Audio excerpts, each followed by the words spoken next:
David Hume is a natural scholar to turn to if we want to consider objections to the ontological argument. It is important that you know which direction he was coming from when he addressed this argument. Hume is grouped with empiricist philosophers who hold that the route to knowledge or truth is through sensory or physical evidence. Having said this, he was a sceptic, which means he felt that certain knowledge was impossible. He criticised the tendency of humans to take things for granted, such as the link between cause and effect. You will have been aware of this when we studied the cosmological argument at AS. Scepticism is an attitude of mind in which the individual is inclined to doubt the truth of something in the absence of absolute proof. The knowledge that we have comes from our senses, and so Hume wanted to demolish rationalism as a route to knowledge. Hume's fork is an attempt to show which statements it is possible to prove true or false, and thereby which statements are meaningful. The first type of meaningful statement is that which we can trust through our senses. These he called matters of fact.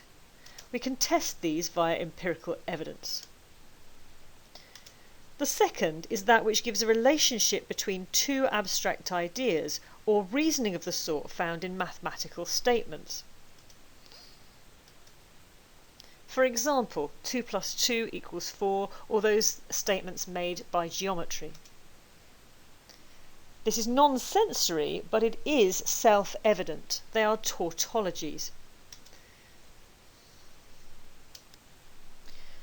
If a statement is neither a matter of fact or a relation of ideas, then it is a meaningless statement.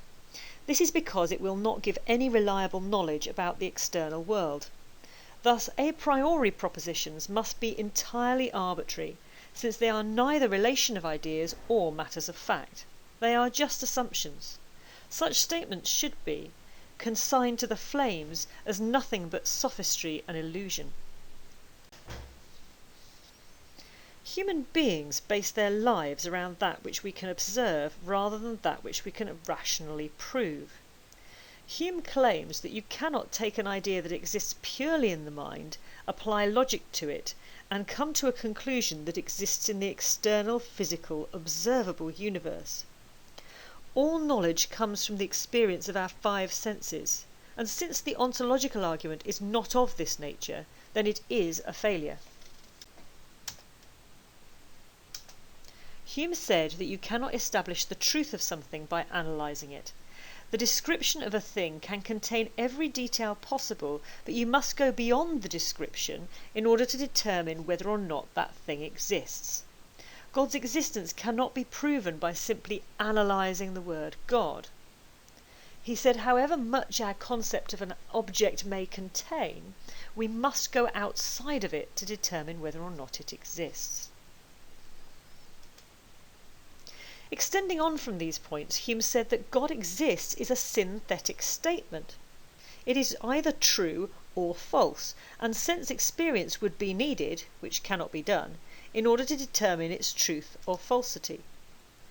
Hume rejected the existence of innate or inbuilt ideas, so simply assuming the innate idea of perfection is correct cannot lead to the existence of that thing in reality.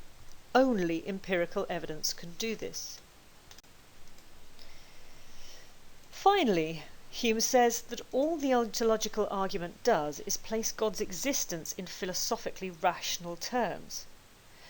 The most it can do is say this: if God, the supremely perfect being who has all perfections, exists in reality, then he would have to exist in reality.